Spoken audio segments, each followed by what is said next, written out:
Hi friends, welcome to Shami's kitchen. എല്ലാവർക്കും സുഖമാണല്ലോ. ഇന്ന് നമ്മൾ തയ്യാറാക്കുന്നത് വളരെ ടേസ്റ്റി ആയിട്ടുള്ള ഒരു സ്പെഷ്യൽ കറിയാണ്. ചോറിൻ്റെ കൂടെയും ചപ്പാത്തിയുടെ കൂടെയൊക്കെ നമുക്ക് തയ്യാറാക്കാൻ പറ്റുന്ന രാജ്മ കറിയാണ് തയ്യാറാക്കുന്നത്. വൻപയർ കൊണ്ട് വളരെ പെട്ടെന്ന് തയ്യാറാക്കാൻ പറ്റുന്ന ഒന്നാണിത്. എന്നാൽ ശരി, ഇതെങ്ങനെ ഉണ്ടാക്കുന്നതെന്ന് നോക്കാം. അപ്പോൾ നമ്മളിന്ന് വൻപയർ വെച്ചിട്ടാണ് കറി തയ്യാറാക്കുന്നത്. ഇത് രാജ്മ എന്നും പറയും, അതുപോലെ തന്നെ കിഡ്നി ബീൻ എന്നും പറയും. നമ്മുടെ ശരീരത്തിലുണ്ടാകുന്ന ആരോഗ്യ പ്രശ്നങ്ങൾക്ക് പരിഹാരം കാണാനായിട്ട് മികച്ച ഭക്ഷണങ്ങളിൽ ഒന്നാണ് ഈ വൻപയർ എന്ന് പറയുന്നത്. രക്തസമ്മർദ്ദം കുറയ്ക്കാനും വൻപയർ ഒരുപാട് യൂസ്ഫുൾ ആയിട്ടുള്ള ഒന്നാണ്. ഇതിൽ ഒരുപാട് പൊട്ടാസ്യവും ഫൈബറും പ്രോട്ടീനൊക്കെ അടങ്ങിയിരിക്കുന്നതിൻ്റെ പേരിൽ രക്തസമ്മർദ്ദം കുറയ്ക്കാനും നമുക്ക് ഈ വൻപയർ ദിവസവും കഴിക്കാം. അതുപോലെ തന്നെ പ്രമേഹമുള്ളവരും വൻപയർ കഴിക്കുന്നത് ഒരുപാട് ഗുണം ചെയ്യും. ദിവസവും നമ്മൾ ഈ വൻപയർ കഴിക്കുകയാണെന്നുണ്ടെങ്കിൽ പ്രമേഹം കുറയ്ക്കാനും സഹായിക്കും. ജീവകം B6 ഒരുപാട് അടങ്ങിയിരിക്കുന്നതിൻ്റെ പേരിൽ കണ്ണിൻ്റെ കാഴ്ചശക്തിക്കും ഒരുപാട് നല്ലതാണ് നമ്മൾ വൻപയർ ദിവസവും കഴിക്കുന്നത്. അതുപോലെ തന്നെ ഇതിൽ ഒരുപാട് നാരുകൾ അടങ്ങിയിട്ടുള്ളതിൻ്റെ പേരിൽ മലബന്ധം ഉള്ളവർക്കൊക്കെ നമുക്ക് ഈ വൻപയർ ദിവസവും കഴിക്കാവുന്നതേ ഉള്ളൂ.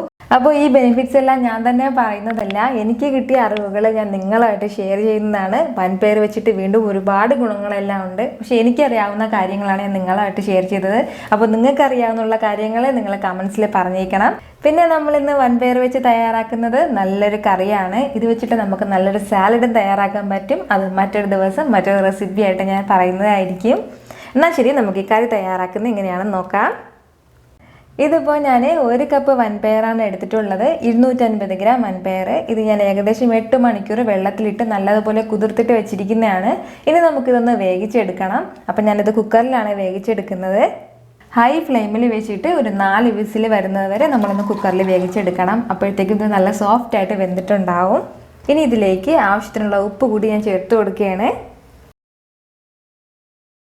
ഇതിപ്പോൾ ഒരു 4 വിസിൽ വന്നിട്ടുണ്ട്. ഇനി നമുക്കിത് തുറന്ന് നോക്കാം. നമ്മുടെ പയറെല്ലാം ഇപ്പം നല്ലതുപോലെ വെന്തിട്ട് വന്നിട്ടുണ്ട്. നല്ലതുപോലെ സോഫ്റ്റ് ആയിട്ട് കുക്കായിട്ട് വന്നിട്ടുണ്ട്. ഇത് ഇത്രയും മതിയാവും. ഇനി നമുക്കിത് മാറ്റി വെക്കാം.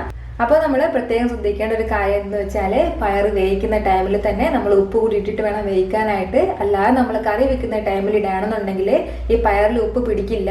അതിൻ്റെ പേരിൽ വേവിക്കുന്ന ടൈമിൽ തന്നെ നമ്മൾ ഉപ്പ് കൂടി ചേർക്കണം. പിന്നെ ഈ പയറിൽ ബാക്കി വന്ന വെള്ളം നമ്മൾ കളയരുത്. ഈ വെള്ളം ഒഴിച്ചിട്ട് തന്നെയാണ് നമ്മൾ കറിയും വെക്കുന്നത്. എന്നാൽ ശരി, നമുക്കിനി കറി തയ്യാറാക്കി തുടങ്ങാം. അപ്പോൾ പാൻ ഒന്ന് ചൂടായതിന് ശേഷം ഇതിലേക്ക് നമുക്ക് ഒരു 2 ടേബിൾ സ്പൂൺ അളവിൽ നെയ്യ് ചേർത്ത് കൊടുക്കാം. അപ്പോൾ നമ്മളിത് നെയ്യിലാണ് ഇന്ന് ചെയ്തെടുക്കുന്നത്.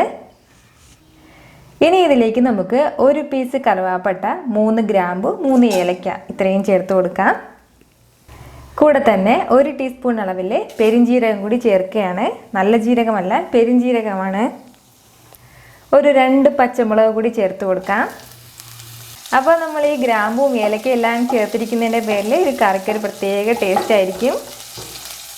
ഇനി ഇതിലേക്ക് നമുക്ക് സവാള ചേർത്ത് കൊടുക്കാം. ഒരു 2 ചെറിയ സവാള ചെറുതായിട്ട് അരിഞ്ഞിട്ട് എടുത്തിരിക്കുന്നതാണ്.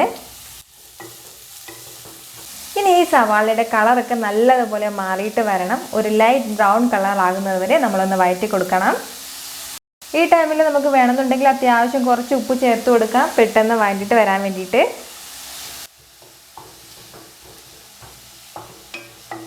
ഇനി ഇതിലേക്ക് നമുക്ക് 1 ടീസ്പൂൺ അളവിൽ ഇഞ്ചി വെളുത്തുള്ളി പേസ്റ്റ് കൂടി ചേർത്ത് കൊടുക്കാം.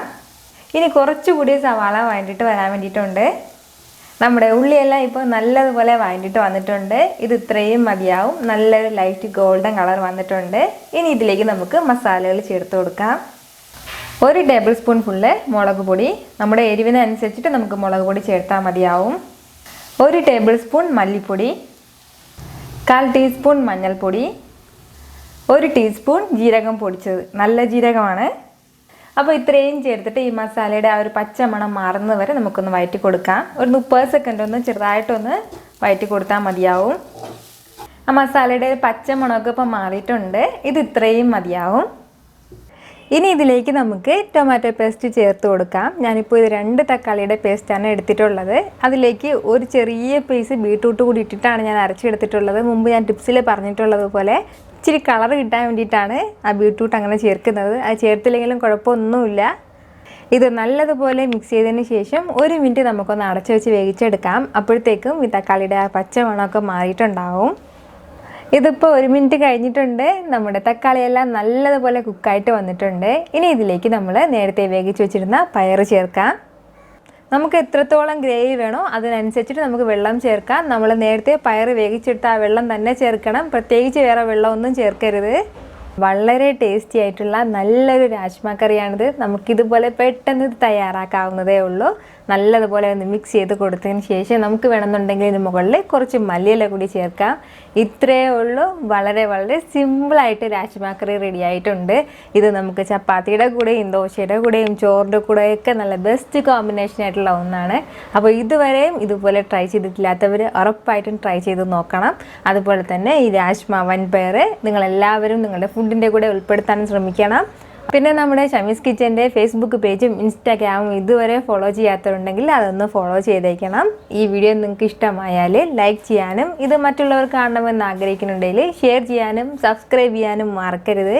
വീണ്ടും നല്ലൊരു റെസിപ്പിയുമായിട്ട് വരുന്നവരേക്കും ബൈ ഫ്രം ഷമീസ് കിച്ചൻ.